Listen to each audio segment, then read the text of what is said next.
जय गुरु जी। संगत जी, अगर मैं सुनाई दे रहा हूँ और वीडियो क्वालिटी ठीक आ रही है तो मुझे मैसेज कीजिए।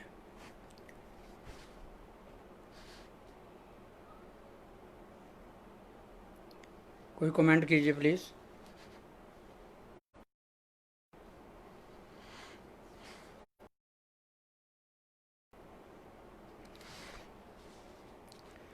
जय गुरु जी। जय गुरु जी की प्यारी संगत। जय गुरु जी और मेरे प्यारे गुरु जी को शुक्राना गुरु जी। संगत जी, मैं यहाँ सुल्तानपुर गांव है महरौली के पास, छतरपुर के पास, अंपायर स्टेट के बिल्कुल नज़दीक है, वहाँ का रहने वाला हूँ। मेरा नाम करनैल सिंह है और हम यहाँ सुल्तानपुर गांव में रहते हैं। गांव है, गांव में 1997 के आसपास मैंने एक छोटा सा घर बनाया यहाँ सुल्तानपुर में। और घर बनाने के बाद जब उसका उद्घाटन हो गया, गृह प्रवेश हो गया, तो उसके तुरंत बाद कुछ दिनों बाद हाई ब्लड प्रेशर के कारण मेरी दोनों आंखें ख़राब हो गई, जिसमें क्लाउडिंग आ गई इतनी ज़्यादा कि मुझे दिखना बंद हो गया। और बिल्कुल सहारे से सामने जो मेरे कोई भी था परछाई दिखती थी, शक्ल नज़र नहीं आती थी बिल्कुल। और उसके बाद जब इलाज शुरू करने के लिए इधर डॉक्टरों से या कहीं पता किया तो एक मेरे जानकार डॉक्टर थे जो हुडको प्लेस में मेरे पास कभी आए थे। मैं टेलीफोन डिपार्टमेंट में काम करता हूँ, तो उन डॉक्टर साहब का काम हो गया था तो बड़े खुश हुए और मुझे बोले कोई काम पड़े तो मैं राजेंद्र हॉस्पिटल में हूँ। मैं सीनियर, बहुत ही सीनियर डॉक्टर थे, तो मेरे पास आ जाना कभी काम पड़े तो मैंने हंस के कहा, मैंने कहा डॉक्टर साहब आपने बहुत अच्छा कहा, लेकिन भगवान ना करे किसी को डॉक्टरों के पास काम पड़े, लेकिन धन्यवाद आपने इतना कहा मुझे। वही बात हुई जब मेरी आंखों में ऐसा कुछ हुआ तो मुझे उनकी याद आई और बात करके हम लोग इलाज कराने लगे वहाँ एम्स में, राजेंद्रा में। तो बहुत कुछ किया उन्होंने, बहुत अच्छे अच्छे डॉक्टर की टीम, उसने डॉक्टर थे, बड़ी हेल्प की मेरी। और सब कुछ चेक करते रहे, बहुत अच्छी अच्छी आधुनिक मशीनें हैं वहाँ पर। पूरी तरह से चेक करके उन्होंने 2 बार मेरी लेज़र की, दोनों आंखों की लेज़र की, लेकिन लेज़र से कोई फ़र्क नहीं पड़ा। अब करते करते बहुत टाइम बीत गया, 4-5 महीने लग गए। और बाद में डॉक्टर वर्मा जो बड़े सीनियर थे वहाँ, उनके साथी थे, वो इलाज कर रहे थे मेरा, तो बोले सराज जी ये आँखों का तो ऑपरेशन करके और पीछे से रेटिना से ब्लड को मैनुअली हटाना पड़ेगा। मैंने कहा जी इसमें रिस्क, क्योंकि आँखों का ऑपरेशन बिल्कुल बाहर, ये बॉल निकाल के फिर उसके बाद पीछे होगा सब कुछ। तो मैं कुछ नहीं बोला, क्योंकि मुझे तो आँखें ठीक कराने से मतलब था। रिस्क तो था ही, हर चीज़ में रिस्क है। और संगत जी, जब ऊपर वाला कोई सुनना चाहता है, कोई बात बननी होती है तो ऐसे बनती है। गुरुजी के बारे में हमें कुछ पता नहीं था कि हमारे बिल्कुल पास में गुरुजी रहते हैं। अब ये जो आंटी है ये पंजाबी सूट सीती थी, अब नहीं सी रही है कुछ दिन से, लेकिन ये पंजाबी सूट सीती थी। तो गुरुजी के वहाँ अंपायर स्टेट से, गुरु परिवार से ही 2 बच्चियाँ, सुधा आंटी और जो भी वहाँ लेडी होती थी, वो पंजाबी सूट इसी से सिलवाने के लिए हमारे घर पे आने लगे। तो मैं तो ये समझता हूँ कि ये गुरुजी का एक किस्म का हमें हेल्प करने का बुलावा था कि वो आने लगे, नहीं तो हमें तो गुरुजी के बारे में कुछ पता नहीं चलता। तो जैसे बच्चियाँ, 2 बच्चियाँ गुरुजी के जो भतीजियाँ थी वो आने लगी, और सब लोगों ने बताया, आंटी परेशान रहती थी तो पूछा क्या हुआ आंटी, आप परेशान क्यों रहती हैं? तो इसने बताया कि ऐसे ऐसे अंकल की आंखें ख़राब हो गई हैं, तो उसका फ़िक्र है हमें। तो बोले कोई बात नहीं, हमारे यहाँ अंपायर स्टेट में आइएगा अंकल जी को लेके, गुरुजी हैं वहाँ पर और वो सब ठीक करते हैं। बहुत लोगों को ठीक किया गुरुजी ने। अब आप संगत जी, आदमी जो बिल्कुल पहले जिसको कुछ नहीं पता तो वो ऐसी बात करेगा कि मैंने भी मन में सोचा, मैंने कहा दिल्ली में क्या पूरे भारत में ही इतने कि जिनका कोई पता ही नहीं कैसे कैसे गुरु हैं। तो भरोसा नहीं हुआ इस बात का, भरोसा था ही नहीं बिल्कुल। और जब कई बार वो बच्चियां करीब करीब आ ही जाती थी हफ्ते में 2-3 बार घर पे, हमारे बच्चों के साथ बैठते थे, सब लोग बातें करते थे। तो एक दिन गुरुजी के माता जी भी हमारे घर आए बच्चियों के साथ, और यहाँ मैं बैठा हूँ, यहाँ बैठे हो आके, और आंटी से बात हुई। तो ऐसे धीरे धीरे हमारे मन में भी आ गया, जब सब लोग कह रहे हैं कि गुरुजी के पास जाना चाहिए तो जाना ही चाहिए, हमें गुरुजी के पास जाना चाहिए। हाँ, गुरुजी ने एक दिन बच्चियों को, तुम्हारे पंजाबी सूट सिलते हैं, ये कहाँ से सिलाती हो? तो बच्चियों ने बताया कि एक सरदारनी आंटी है, वो पंजाबी सूट सिलती है, वहाँ से सिलाते हैं। तो गुरुजी बोले अच्छा कैसी तुम्हारी आंटी कैसी है? अब बच्चियों ने बताया कि हमारी मम्मी जैसी है, हमारी माँ जैसी है। तो बच्चियों ने बताया दूसरे दिन आके कि गुरुजी हंसे, कह रहे अच्छा ਤੁਹਾਡੀ मम्मी जैसी है, कोई आई नहीं संगत च कदी? बच्चियों ने बताया नहीं जी वो अभी नहीं आए हैं। अच्छा, गुरुजी बोले अच्छा आएगी, कोई गल नहीं आएगी। अब ऐसा जब पता चला कि गुरुजी का बुलावा है तो जाना चाहिए, तो संगत जी पहले दिन हमने अपने तीनों बच्चों को, 3 बच्चे मेरे पास, 2 बेटे और 1 बेटी है, तीनों बच्चों को मैंने भेजा। मैंने कहा जाओ बेटा देखो पहले जाके वहाँ है क्या क्या कैसे चलता वहाँ प्रोग्राम, आगे बताना मुझे। तो तीनों बच्चे गए। अब गुरुजी के वहाँ दरबार में गए और जैसे मत्था टेक के बैठे वहाँ गुरुजी के पास, तो गुरुजी बोले तेरे पापा मम्मी नहीं आए? बच्चों ने बोला नहीं गुरुजी नहीं आए। अच्छा कल नूं लैके आए उन्होंने। अब बच्चों ने आगे जैसे उसके बाद चाय प्रसाद हुआ, गुरुजी खुद अपने हाथ से प्रसाद देते थे, और संगत जी गुरुजी अपने आप प्रसाद देते थे उन दिनों, और बच्चों को प्रसाद दिया। लंगर जब छक लिया बच्चों ने, जब हाथ धो के आज्ञा लेने आए तो बच्चों को फिर कहा कि कल नूं अपने मम्मी पापा नूं लैके आयो, और अपने ड्राइवर को बुलाया गुरुजी ने। छोटू कहते हैं ड्राइवर को, लेकिन जोगा सिंह नाम है उनका। उनको बुला के गुरुजी ने कहा कि जाओ बच्चों को घर छड़ के आओ। अब छोटू जी गाड़ी में बैठा के बच्चों को घर छोड़ के आए, ले चले गए। और बच्चे जब आए तो उन्होंने, मैंने पूछा, मैंने कहा हाँ बेटा क्या वहाँ क्या देखा? तो बच्चे बोले पापा वहाँ बड़ा अच्छा है, बड़ा अच्छा लगता है, शब्दों की कैसेटें चलती हैं, शब्द गुरबाणी चलती रहती है। गुरुजी चाय प्रसाद के बाद खुद प्रसाद देते हैं और लंगर होता है,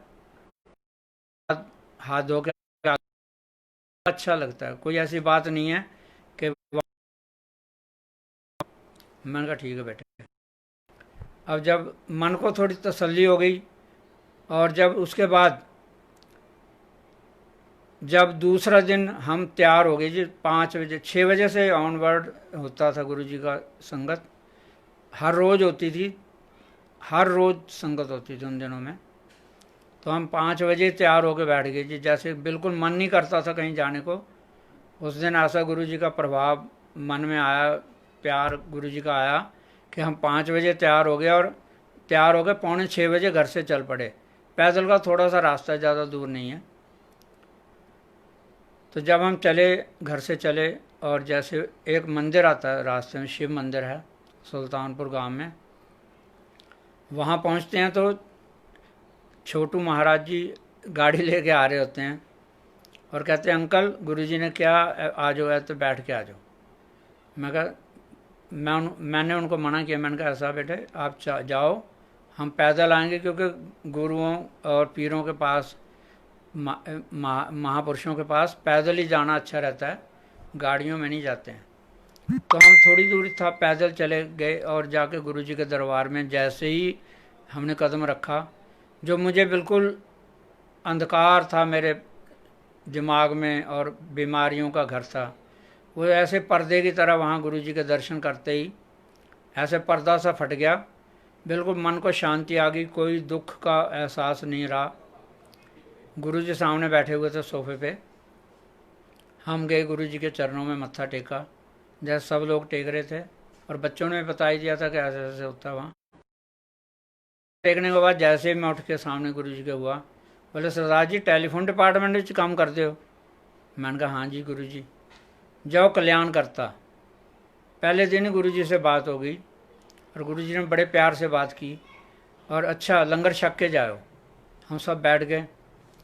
उसके बाद चाय प्रसाद हुआ, कड़ा प्रसाद हुआ, लंगर छक लिया, और जैसे हाथ धो के गुरु जी से आज्ञा लेने आए तो गुरु जी बोले सरदार जी महरौली तो, क्योंकि महरौली हमें उस टाइम वही था एक शहर बाज़ार, तो कह रहे महरौली तो किसी सुनार को लूँ 2.25 तोले शुद्ध चांदी का कड़ा बनवा के ले आयो, जोड़ नहीं होना चाहिए कड़े च।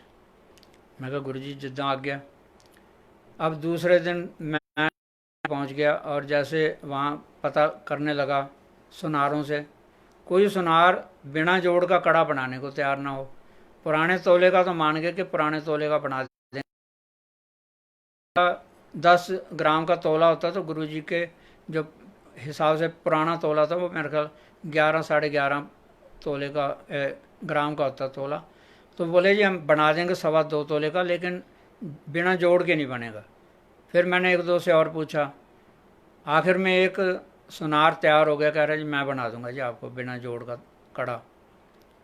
अब उसने दूसरे तीसरे दिन कड़ा बना दिया। 2 दिन हम गुरु जी के दरबार में भी नहीं गए क्योंकि कड़ा नहीं मिला था। तो बता रहे गुरु जी ने पूछा भी कि सरदार जी ने आए कितने चले गए। पता नहीं क्या प्यार था गुरु जी को हमसे। तो जब तीसरे चौथे दिन कड़ा लेके गुरु जी के पास पहुँचे तो गुरु जी ने वो कड़ा लिया, और संगत जी वो कड़ा ये देखिए मेरे पास अभी भी है, ये गुरु जी ने ब्लेस, गुरु जी ने अपने हाथ से ब्लेस किया हुआ है इसे। अब गुरु जी ने वो कड़ा लिया और मेरे से डेट ऑफ बर्थ पूछी, जबकि गुरु जी को सब किसी की डेट ऑफ बर्थ या सारा पता रहता था, लेकिन फिर भी गुरु जी पूछते थे। पूछ के उन्होंने हाथ में लेके और 2-3 बार ऐसे घुमाया और कुछ मुंह से जाप किया और मुझे बोले सज्जा से जपा ली। और वो मैंने सज्जा सीधे हाथ में पहन लिया, कड़ा पहन लिया। और उसके बाद जैसे दूसरे दिन गुरु जी ने फिर मेरे को पास में बैठे को कहा कि तुसी तेरी मम्मी ਤੁਹਾਡੀ मम्मी पटियाले रहिंदी? मैं कहा हाँ जी गुरु जी। अच्छा उन्होंने कहा ना शहद पुराना, जितना शहद पुराना मिल जाए वो लैके भेजो। अब आज की तरह मोबाइल तो थे नहीं, लैंडलाइन टेलीफोन थे। माँ से बात की मैंने पटियाला में, माँ बोली ठीक है मैं पता करके शहद भेज। गुरु जी ने कहा था पुराना शहद मिल जाए तो अच्छा है, नहीं तो लेकिन पंजाब से शुद्ध मिलने का। तो जैसे माँ को बोला उन्होंने जंगलात वालों से, फॉरेस्ट डिपार्टमेंट से पता करके और शहद अरेंज करा दिया, और 3-4-5 दिन में यहाँ दिल्ली पहुँच गया शहद। मैं लेके उसे गुरु जी के पास गया, हाथ में लिया और ब्लेस करके मुझे दे दिए। बोले हफ्ते 2 बार दोनों अखां 2-2 बूंद पाना है। अब मैंने जी वो शहद डालना शुरू कर दिया। इधर तीसरे चौथे दिन गुरु जी ने एक जग मंगाया मेरे से कि तांबे का जग ले आओ। अब जग का मुझे पता नहीं था कि छोटा जग लाना है या बड़ा, या गड़बी ले जानी है, लोटा ले जाना। तो मैं 2 लीटर का जग उठा लाया जी महरौली से, गुरु जी को दिया। तो गुरु जी बड़े मुस्कुराए, बोले एड्डा वड्डा की करना सी, खैर जितना पी लो ठीक है, बाकी स्नान करते टाइम उसमें डाल लेना। गुरु जी ने उसे भी ब्लेस कर को। अब संगत जी जैसे ही ये चीज़ें होने लगी, गुरु जी के दर्शन होते होते आज कुछ और कल कुछ और, दिमाग बिल्कुल हल्का और शरीर में अच्छा लगने लगा, प्रसन्नता आ गई। गुरु जी के दर्शन होते थे, बात होती थी, करीब करीब गुरु जी रोज़ ही बात कर लेते थे, कभी मेरे से कभी आंटी से। और गुरु जी की संगत में उन दिनों आपको मैं चाहता हूँ कि बहुत बड़े बड़े लोग, दिल्ली की क्रीम हुआ करते थे गुरु जी के संगत में। उन दिनों बहुत कम लोग होते थे, नीचे ही हॉल में ही आ जाते थे सब लोग। और इतने मतलब बहुत बड़े राजनीति से, फिल्मी कैरियर से, पता नहीं कहाँ कहाँ के लोग थे जो बहुत, गुरुजी उनसे कई बार नहीं बात करते थे, लेकिन हमारे साथ गरीबों के साथ पता नहीं गुरुजी को कितना प्यार आता था। बात कर लेते थे, बहुत बातें कर लेते थे। जरूर मत्था टेकते टाइम कैसे भी बात कर लेते थे गुरुजी। आंटी से भी बहुत बात कर लेते थे। अब जाते रहे गुरुजी के पास, टाइम ऐसे बीतता गया। गुरुजी ने बहुत कुछ दिया उन दिनों में। गुरुजी कई बार बहुत, जैसे प्रसाद या कैसा कुछ गुरुजी के पास आता था, गुरुजी घर पे, हम नहीं गए तो घर पे पहुंचा देते थे। गुरुजी को इतना पता नहीं कैसा ध्यान रहता था हमारा। या मत्था टेकते टाइम जैसे 8-10 लोग जैसे आज्ञा लेने के लिए घर जा रहे हैं, अब मत्था टेकने में गया हूँ, बाहर हाथ धो के आ गया हूँ और मत्था टेकने के लिए आज्ञा ले रहा हूँ, तो गुरुजी 8-7 आदमियों के पीछे खड़ा हूँ मैं, तो चलो सर जी चलो छुट्टी होगी चलो। अब मैं वहीं से वापस जैसे लाइन में लगे हुए थे वहीं बाहर निकलना, और बच्चों ने भी, आंटी ने भी, सब ने बाहर आना, वहीं से बाहर से मत्था टेक के, मतलब गुरुजी के चरणों तक ना पहुँचे में ये होता था गुरुजी हमें देख रहे हैं, गुरुजी हमारे ऊपर दृष्टि कर रहे हैं, तो वहीं से हम वहीं मत्था टेकते थे, क्योंकि गुरुजी की आज्ञा होती थी। कई लोग तो गुरुजी के कहने के बाद भी उनके चरणों तक जाके मत्था टेकने की बहुत कोशिश करते थे। लोग उठना नहीं चाहते थे, वहाँ से जाना नहीं चाहते थे। तो ऐसे गुरुजी कई बार हमें कह देते थे, सराज जी तुसी जाओ घर, छुट्टी करो। अब हमारा मन तो करता था कि बहुत देर तक बैठें, लेकिन गुरुजी को तो हमारी फिक्र थी। गुरुजी कहते जाओ घर जाओ, बच्चों को पढ़ाओ, अपना काम करो, ये तो बेले लोग ने, इन्होंने बैठन दो, तुसी कोई गल नहीं, जाओ तुसी, हमें घर भेज देना। हम छुप छुप के भी बैठते थे, तब भी गुरुजी इशारा करके बुला लेते थे, आओ सरदार जी चलो छुट्टी। तो गुरुजी हमें जैसे मत्था टेकने के बाद ये जरूर कभी कभी कह देते थे, ऐश करो, जाओ कल्याण किया। ऐसे ये 2-4 शब्द गुरुजी के हमें हर रोज़ सुनने को मिलते थे। और वाकई में उस ऐश, उस मौज का जो हमने अनुभव किया, जो हमारे पास उस समय कुछ भी नहीं था, और गुरुजी ने पता नहीं कैसे कैसे रिद्धियाँ सिद्धियाँ हमें देनी शुरू कर दी।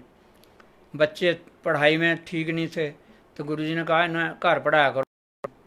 अब बच्चों को कुछ सालों बाद बच्चों को गुरुजी ने कह दिया कि घर में पढ़ा करो। अब बच्चे, बड़ा बेटा भी थोड़ा सा पढ़ाई में ऐसे था, तो पढ़ने, गुरुजी के कहने पे जब घर पे पढ़ने लगे तो गुरुजी की मेहर हो गई, तो बड़े बेटे ने AME कर ली, एयरक्राफ्ट मेंटेनेंस इंजीनियर हो गया। जो पहले किंगफिशर में लगा, किंगफिशर बेकार होने के बाद रैली गेयर में गया, उसके बाद स्पाइस जेट में जब 5 साल का एक्सपीरियंस हो गया, तो ओमान में, आजकल वो ओमान एयर में है और इंस्पेक्टर है वहाँ पर, बड़ी अच्छी पोस्ट है। और बहुत ही गुरुजी ने कृपा करके, उन पे भी इतनी कृपा है कि गुरुजी को बहुत मानते हैं। वहाँ सत्संग होता है उनका, गुरुजी का, और जुड़े हुए हैं गुरुजी से वहाँ भी लोग, बहुत सारे लोग जुड़े हुए हैं। बड़ी अच्छी संगत है ओमान की। और बेटा वहाँ जो ओमान में गुरुद्वारा है, वहाँ कीर्तन करता है। गुरुजी ने ये भी बख्शा हुआ उसे, बचपन से ही वैसे कीर्तन करता है। हर एक, सभी गुरुद्वारों में करीब करीब, हेमकुंड साहब में, पाकिस्तान गया था तो वहाँ ननकाना साहब में और पंजा साहब में, सब जगह उन्होंने कीर्तन किया हुआ बेटे ने। तो ये भी गुरुजी की रहमत है, क्योंकि बिना रहमत के कोई किसी जगह कोई नहीं कर सकता। करीब करीब दिल्ली के सभी ऐतिहासिक गुरुद्वारों में बेटे ने कीर्तन किया हुआ है। यहाँ जथा था हमारे सुल्तानपुर के जो ग्रंथी साहब थे, वो उनके साथ। और आपको बता दूं कि एक बार गुरुजी के दरबार में भी उनको, गुरुजी के रहते हुए, जब हमारे एक गुरुद्वारे साहब के भाई जी थे, उनको गुरुजी ने कहा था कि एक दिन सत्संग करो। अब उन दिनों में गुरुजी चोला छोड़ गए थे, तो वहाँ वो बात नहीं बन पाई थी।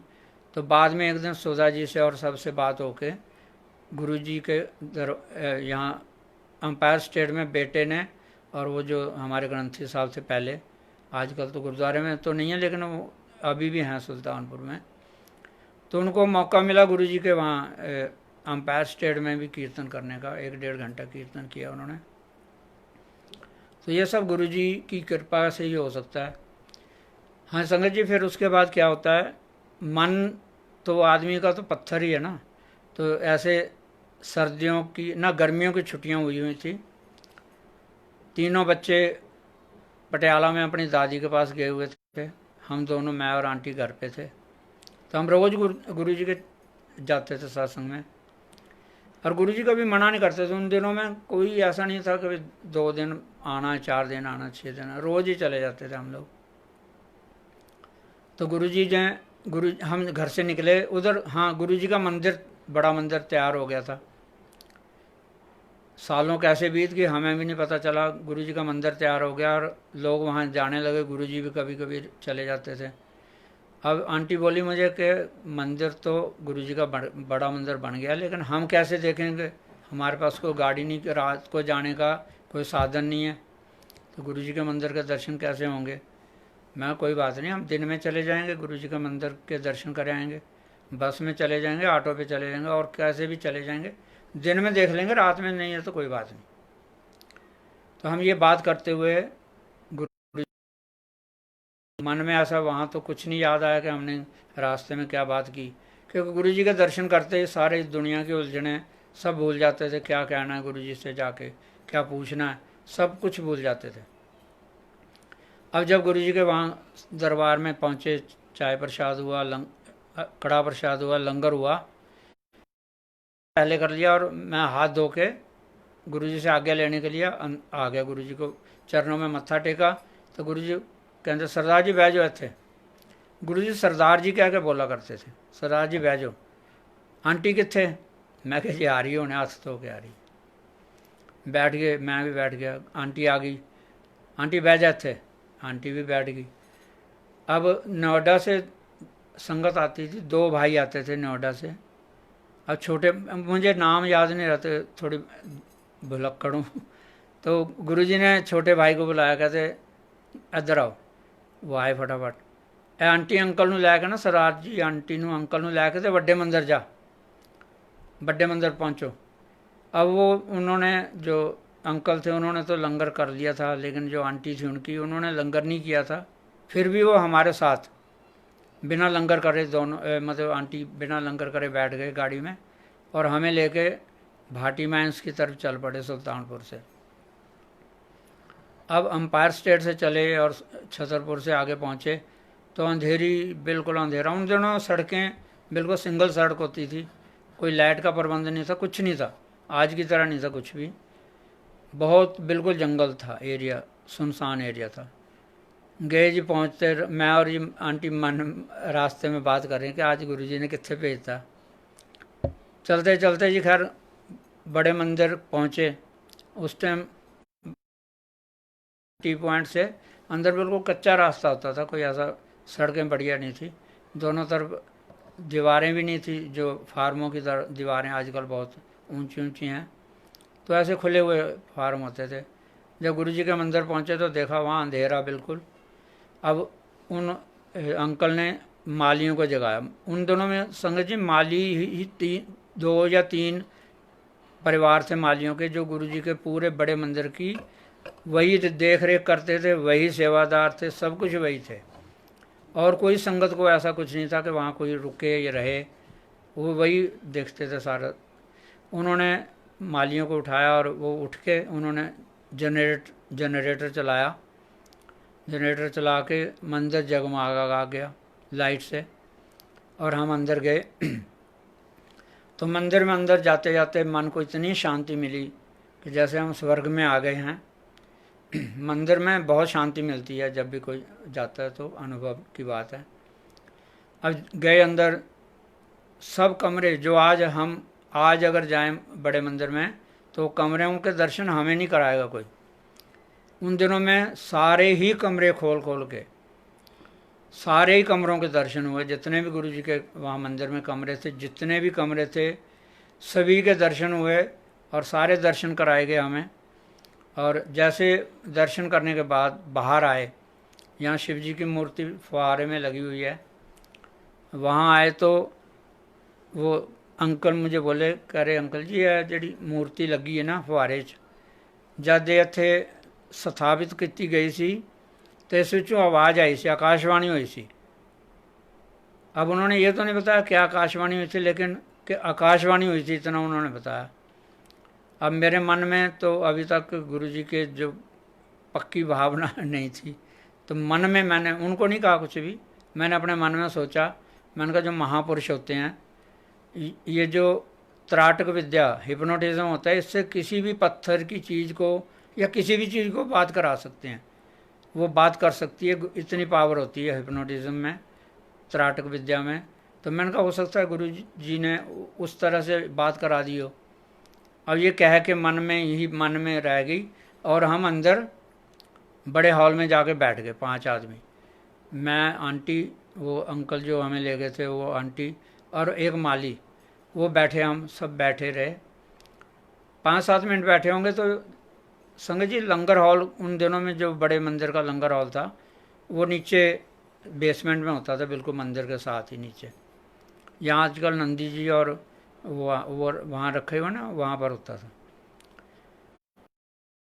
गुरु जी 10-15-20 संगत को लेके मंदिर में प्रवेश किया उन्होंने उस तरफ से, और हम खड़े हो गए। जैसे खड़े हुए तो गुरु जी दरवाजे से अंदर आती, हॉल में आती, बोले हाँ आंटी तू कहती सी ना मंदिर किद्दां देखांगी, अल्लाह मंदिर देख लिया, किद्दां लग्या मंदिर।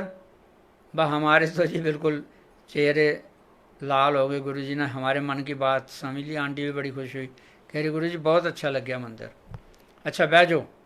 बैठा दिया सबको वहाँ। गुरु जी बैठ के सामने सिंहासन पे, और गुरु जी अपने साथ संगत के साथ इतना प्रसाद इतना कुछ लाए ना, तो उन सबको बहुत बहुत प्रसाद दिया वहाँ। और आंटी को भी 2-3 डिब्बे दे दिए गुरु जी ने अपने हाथ से। और थोड़ी देर में जब छुट्टी का टाइम हुआ तो गुरु जी ने जोशी अंकल और एक और सेवादार को बुलाया। बोले जोशी जी जाके वो सामने मेरे कमरे चो ना वो गुरु नानक देव जी का बड़ा स्वरूप है वो ले आओ।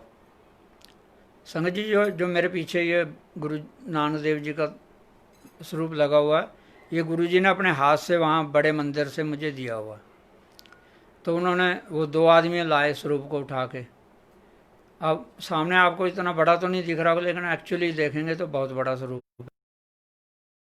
जब उन्होंने 2 बंदे उठा के लाए और गुरु जी ने मुझे कहा कि ये सरदार जी लै जाओ घर, तेनों अपने जिथे सोंदे हो उस कमरे च ला लियो। अब गुरु जी ने दिया स्वरूप और मैं देखता रहा कि मैं ये जाएगा कैसे घर अब। तो खैर गुरु जी समझते थे सब। गुरु जी ने उनके बड़े भाई जो हमें ले गए थे मंदिर, उनके बड़े भाई को बुलाया कि तेरे को सीलो है। बड़ा भाई आए तो बोले तेरे को सीलो है, सीलो गड्डी है। बोला हाँ जी मेरे को सीलो गड्डी है। तो बल्कि वो जब उन्होंने कहा कि गड्डी है तो गुरु जी ने कहा चलो इन्होंने घर छड़ के आओ, थे सुल्तानपुर छड़ के आओ। अब वो चले जी, हम दोनों ने स्वरूप उठा लिया, आंटी ने प्रसाद उठा लिया। प्रसाद उठाने के बाद जब गाड़ी के पास गए स्वरूप को लेके, अब गाड़ी के ऊपर ना तो कैरियर था और दरवाज़ों में तो आने वाली नहीं थी। हमने सब कुछ देख लिया चेक करके, दरवाजे दोनों खोल के अंदर रखने की कोशिश की, बिल्कुल स्वरूप अंदर जाए नहीं जी कहीं भी। गाड़ी के पे कैरियर होता तो वहाँ कुछ करते, लेकिन नहीं आया। डिग्गी भी खोल के उसमें भी रखने की कोशिश की, तिरछा चपटा कैसे भी किसी तरह से नहीं आ रहा था। अब मैंने मन में सोचा, मैंने गुरु जी अब आपने स्वरूप तो दिया है तो शायद मुझे उठा के सिर पे ले जाना पड़ेगा, गाड़ी में तो आ नहीं रहा। तो फिर एकदम मन में आया, वो मैंने उनको बोला, मैंने कहा अंकल ऐसा करते हैं पीछे तिरछा करके और देख लेते हैं एक बार, डिग्गी खोलो। अब डिग्गी खोली तो आप मानोगे नहीं संगत जी, जो बिल्कुल पहले नहीं आ रहा था अब उसमें डिग्गी में तिरछा करने से स्वरूप उसमें आ गया। गाड़ी में स्वरूप आ गया। तो मैंने उनको कहा, मैंने कहा जी आप तो गाड़ी चलाओ, आंटी को बैठा लो साथ में, मेरा जोड़ा भी लेके बैठ जाएगी, मैं पीछे आराम से गुरु जी का गुरु नानक देव जी का स्वरूप पकड़ के डिक्की में बैठ जाऊंगा, खड़ा हो जाऊंगा, जैसे भी हम घर पहुंच जाएंगे। अब वो बोले नहीं जी गुरु जी अगर ये बात देख लेंगे या सुन लेंगे तो बहुत गुस्से होंगे कि हम कैसे ले जा रहे हैं। मैंने कहा नहीं, अब तो जाना तो है ही घर पे, गुरुजी ने क्या, गुरुजी ने तो भेजना है, ये कैसे भी भेजें। अब वो मैं बैठ के जोड़ा उतार के वहाँ डिग्गी में बैठ के गुरु नानक देव जी का स्वरूप पकड़ लिया मैंने, और धीरे धीरे गाड़ी चलाते हुए वो पहुँचे सुल्तानपुर।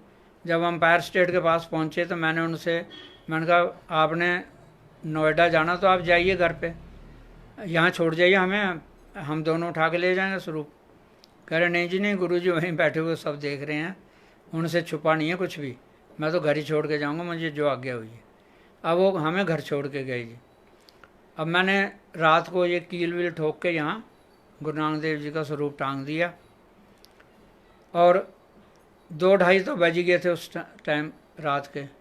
थोड़ी देर नींद आई, जैसे सो गया, और उधर 4 बजे के आसपास मैं, एक ऐसी कमरा है जिसमें गुरुजी लाल चोले में बैठे हुए हैं, और हजारों सूरजों की रोशनियाँ गुरुजी के वहाँ से निकल रही हैं, आंखें मेरे सामने नहीं हो रही हैं, और गुरुजी लाल, हाँ उन दिनों गुरुजी एम्पायर स्टेट में भी सोफे पे बैठते थे, सोफ़ा होता था, ऐसे आज की तरह सिंहासन नहीं था।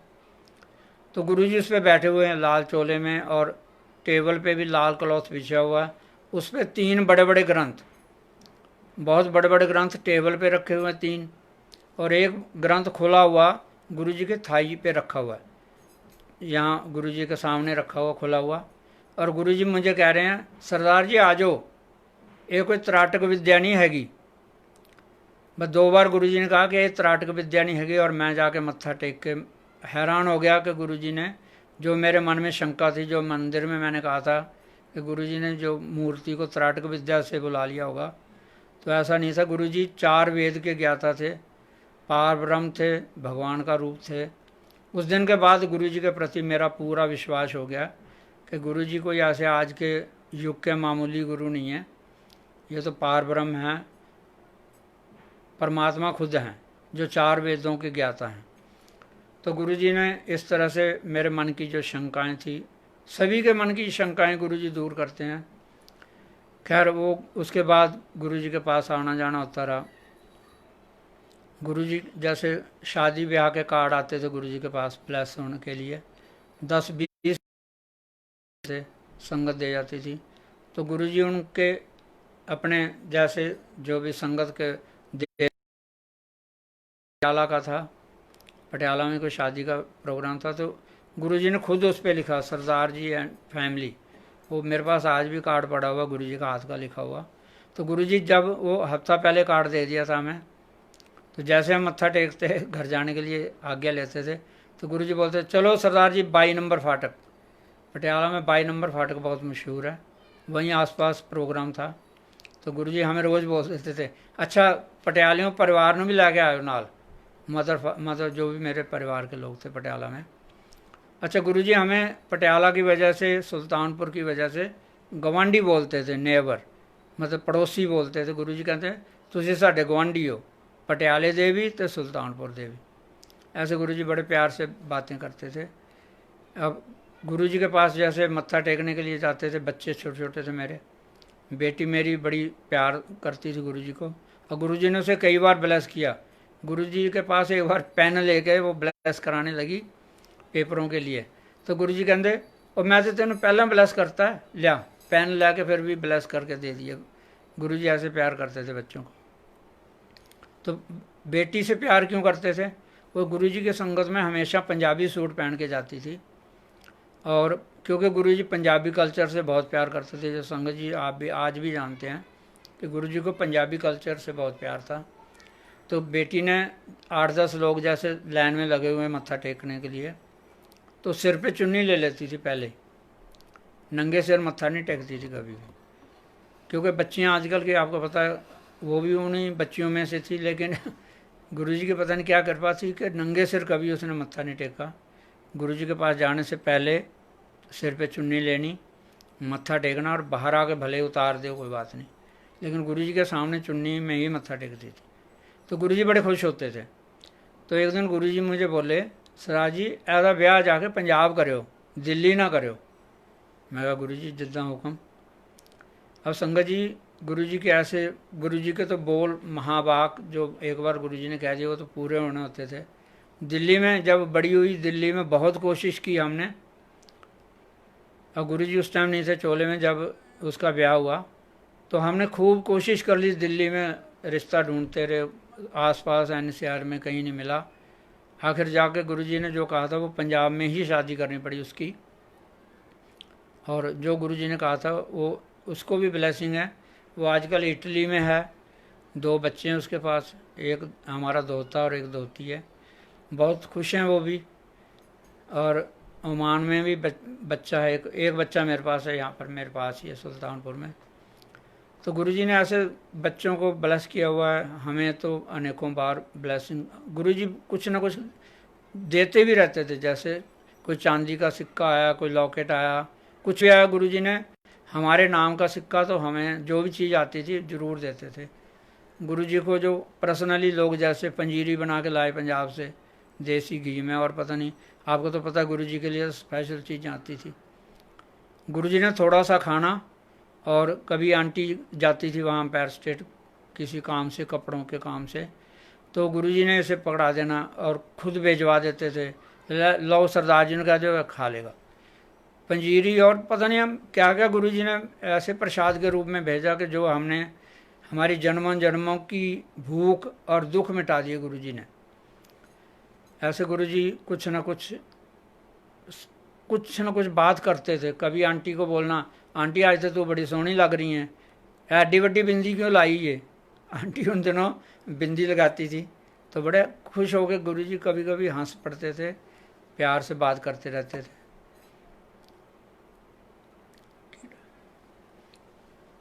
और संग जी छोटे छोटे सत्संग बहुत हैं, और जैसे जहाँ एक बार आंटी को गुरुजी ने वहाँ, गुरुजी के पास क्या, वो किसी काम से ही गई थी एम्पायर स्टेट, तो गुरुजी स्नान करके ऊपर कमरे में आए, सुधा के साथ बात कर रही थी, या सुधा आंटी के साथ, तो गुरुजी ने, इसने मत्था टेका, तो गुरुजी कहते चुगलियाँ कर रहे हो, चुगलियाँ कर रही हूँ। तो गुरुजी बैठ के कुर्सी पे और अलमारी में से कुछ सामान मंगाया, क्या आंटी ने दे दो। उनमें गुरुजी के चरणों का जोड़ा था, 2-3 शरीर के जो वस्त्र थे गुरुजी के, वो दे दिए आंटी को। बहुत सारी कैस्टें, उन दिनों में कैस्टें और सीडी चलती थी, तो बहुत सारी गुरुजी ने कैस्टें, सीडी, थैला भर के बहुत सामान आंटी को दे दिया। और चोले जो दिए गुरुजी के, हाँ, जब जोड़े दिए गुरुजी ने इसको आंटी को, तो बोली गुरुजी मैं पालिया करा अपने, मतलब मैं पालिया करा।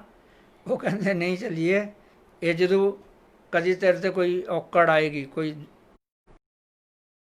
पड़े, तो इनके आगे अरदास करके मत्था टेकना, तेरे मन के सारे काम पूरे हो जाएंगे, तेरी इच्छा पूरियाँ होंगियाँ। तो गुरुजी ने वो जोड़ा दिया इसे, और जब लेके घर आई तो मैं तो जबलपुर में था ट्रेनिंग पे, तो बच्चे बता रहे हैं कि इसका चेहरा ऐसे लाल हो गया, बिल्कुल खून टपकने लगा जैसे, इतनी खुश हो गई, इतनी, गुरुजी के से बहुत प्यार करती है ये, और गुरुजी भी इससे बहुत प्यार करते थे। इसे वहाँ जब एम्पायर स्टेट में जाते थे तो गुरुजी बिना टाइम के भी बात, गुरुजी अपने कमरे में भी बुला के हमसे बात कर लेते थे। तो गुरुजी ने एक बार, जैसे गुरुजी हमें हमेशा वो जो गुरुजी ने दिया हुआ सामान वो रखा हुआ हमारे पास, जब कोई संगत आती है दर्शनों के लिए तो हम दर्शन करा देते हैं। पहले तो जो गुरुजी के कोई ना कोई निशानी जो गुरुजी ने दे रखी थी, या प्यार में आके संगत को भी दे देती थी। लेकिन बड़े बेटे ने जब एक बार नरेंद्र अंकल जी का वो जो सत्संग उन्होंने, नरेंद्र ढांड जी ने सुनाया था कि गुरुजी ने जो सामान दे रखा हमें, वो हमारे लिए ट्रेजर है, बहुत बड़ा ट्रेजर है, उसको ऐसे नहीं हमें मतलब अपने पास ही रखना चाहिए, क्योंकि गुरुजी ने उसी में ब्लेसिंग हमें दी हुई हैं। तो वो उसके बाद कुछ भी नहीं देते हम, जैसे गुरुजी के, जो गुरुजी ने बहुत सारे स्वरूप दिए हुए हैं, बहुत कुछ दिया हुआ है, वो अब नहीं देते हैं। तो वस्त्रों में से जो गुरुजी ने चोले दिए थे, इसने अपना पहले एक चोला भी अपना सूट सी लिया था। और गुरुजी जब संगत को भी चोले देते थे ना अपने बनाने के लिए, आंटियों को, कि ये जाओ सरदार ने आंटी को सिलायो। गुरुजी हमेशा यहाँ हमारे घर भेज देते थे। तो ये वो आंटियाँ भी आती थी कि गुरुजी ने क्या तुझे सूट सी लेंदे हो सीओ, तो ये बना देती थी। और गुरुजी ये कम पैसे लेती थी क्योंकि गुरु संगत है, तो पैसे कई बार नहीं भी लेने और कम भी ले लेती थी। तो गुरुजी ने एक दिन ऐसे कहा, वो आंटी तो मेहनत करनी है, पैसे ला लिया कर सूटां दे, 500 रुपया लिया कर। उन दिनों में 500 रुपये की बड़ी वैल्यू थी, तो 500 ले लिया कर सूटां दा। गुरुजी ने ऐसे मतलब घरेलू जो हमारे प्रति उनका कितना प्यार था कि पैसे ले लिया करो, मेहनत कर दो तो पैसे ले लिया करो। ऐसे गुरुजी कुछ ना कुछ बात कर लेते थे, कोई ना कोई बरकत की चीज़ें देते थे। गुरुजी ने जो मंदिर से एम्पायर स्टेट से पर्दे उतरे थे, वो बेटे को बड़े को बुला के वो पर्दे दिए। अब वो अकेला पर्दे भी नहीं उठा पा रहा था, इतने भारी पर्दे थे। फिर हमारे छोटू साहब गुरुजी के ड्राइवर वो घर छोड़ के गए गाड़ी में। ऐसे करके गुरुजी ने अपने जो लंगर में उन दिनों में 4-4 लोगों को थाली में लंगर मिलता था, वो 5-6 थालियाँ गुरुजी ने वो प्रसाद रूप में दी हुई हैं, गिलास। गुरुजी कुछ ना कुछ तो ऐसे देते रहते थे। तो गुरुजी के प्रसाद जो हैं वो हमारे लिए ट्रेजर हैं। एक बार गुरुजी ने जो, क्योंकि मैं टेलीफोन डिपार्टमेंट में था, हाँ अभी एक बीच में बात मैं आपको बतानी भूल गया। जब गुरुजी के पास जाते जाते उन्होंने जो गुरुजी ने मुझे ब्लेस किया था 2-3 चीज़ें, उससे मेरी आंखें बहुत साफ़ होने लगी, ठीक होने लगा। तो जब वो डॉक्टर वर्मा उन्हीं दिनों में जब कह रहे थे ऑपरेशन करना पड़ेगा, तो उन्होंने जल्दी डेट लेके, जान पहचान होने की वजह से जल्दी डेट लेके गुरुजी के पास जाते हुए हमें 15-20 दिन हुए थे, तो बोला आपके उसका ऑपरेशन करने का टाइम आ गया है, मैंने तो कर देंगे ऑपरेशन। मैंने कोई बात नहीं डॉक्टर साहब, मैं बात करके बताऊँ। गुरुजी के सामने वैसे तो बात करने की किसी को भी हिम्मत नहीं होती। आंटी से बोला मैं गुरुजी से कि मुझे ऑपरेशन कराना चाहिए कि नहीं। तो हम गुरुजी के पास गए, जैसे आज्ञा के लिए गुरुजी सोफे पे बैठे हुए थे, तो मैं पास में बैठ गया घुटनों के बल। मैंने गुरुजी मेरा ना ऑपरेशन करना है, ना करावा। गुरुजी मुस्कुराए बोले नहीं नहीं सराज जी, ऑपरेशन डॉक्टर तो इतने धक्के खाते फिरते हैं, मतलब डॉक्टर तो यहाँ धक्के खाते फिर रहे हैं, ऑपरेशन नहीं कराना। अब संगत जी मैंने वो गुरुजी की बात पे बड़ा मेरा मन हल्का हो गया। घर आके मैंने वो सारे पेपर जो राजेंद्र हॉस्पिटल के से सब फाड़ फूड़ के फेंक दिए। मैंने कहा अब तो गुरुजी के हाथ में है, और गुरुजी की कृपा से ठीक भी हो गया सब कुछ। 21 साल हो गए मैं आज मेरी आंखें 21 साल हो गए गुरुजी के ब्लेस किए हुआ। तो आप देखो आपके सामने है, सब कुछ ठीक है। और गुरुजी ने जो ब्लेसिंगें दी हुई हैं वो आज भी हमें याद हैं। गुरुजी घरेलू बात भी कर, हम कहीं जैसे हेमकुंड साहब या कहीं भी चले जाते थे, गुरुजी उन चीज़ों को मना करते थे कभी भी, क्योंकि जहाँ पैसे खर्चने की बात होती थी ना, गुरुजी हमेशा हमें यही कहते थे कि एवं ना तुसी पैसे खर्चा करो, गुरु तो इत्थे बैठा तुहाडे कोल, तुसी उत्थे की ला। पर हमारे में पहले यही होता था ना कि जो मान्यता मान ली ना कि उत्थे जाना जी, मत्था टेकन जाना, तो जाना ही होता था। तो कभी कभी गुरुजी से चोरी भी गए, तो गुरुजी को तो पता लग जाता था। एक बार हम हजूर साहब चले गए, जब आए तो गुरुजी ने मेरा नाम ही रख दिया हजूर साहब खंडूर साहब। जब आवाज़ लगानी घर जाने के लिए, जैसे छुट्टी का टाइम होना, चलो सरदार जी हजूर साहब खंडूर साहब चलो छुट्टी होगी। संगत सारी देखती रहती थी कि ये क्या कह रहे हैं गुरुजी इसको, सरदार जी को। तो ऐसे कुछ ना कुछ नाम रख देते थे। एक बार हेमकुंड, वहाँ ऊपर हेमकुंड साहब चले गए, 15,200 फुट ऊंचा है। तो ये गुरुजी इन चीज़ों को मना करते थे। वहाँ गुरुजी की जो फ्रेगरेंस आई, हमें जो महसूस हुआ, हमारे बड़ा अच्छा लगा। लेकिन गुरुजी अपने कमरे में बुला कर हमें समझाते थे कि देखो इधर उधर ना घूमया करो, घर ही रहा करो। और मेरे को तो ज़्यादा मना करते थे कि आंटी नूं भेज दिया कर जिथे जाना, तुसी ना जाया कर। पता नहीं क्या कारण था गुरुजी ऐसे, कभी मेरे को कहते थे आंटी को ना भेजा करो बाहर, मतलब हमें तो दोनों को मना करते थे, लेकिन जहाँ ज़रूरी जाना तो वहाँ तो जाने मना नहीं करते थे। तो ऐसे गुरुजी ने फिर धीरे धीरे जैसे संगत बढ़ने लगी, लोगों को ऊपर बैठाना शुरू कर दिया। अब गुरुजी ने थोड़ा सालों बाद जैसे आखिरी दिनों में 2 दिन बांट दिए, हफ्ते में 2 दिन कह दिया कि 2 दिन संगत हुआ करेगी। तो हम वीरवार को जाया करते थे, या न शुक्रवार को जाते थे, उस दिन हम वीरवार को चले गए जी मत्था टेकने यहाँ एम्पायर स्टेट में।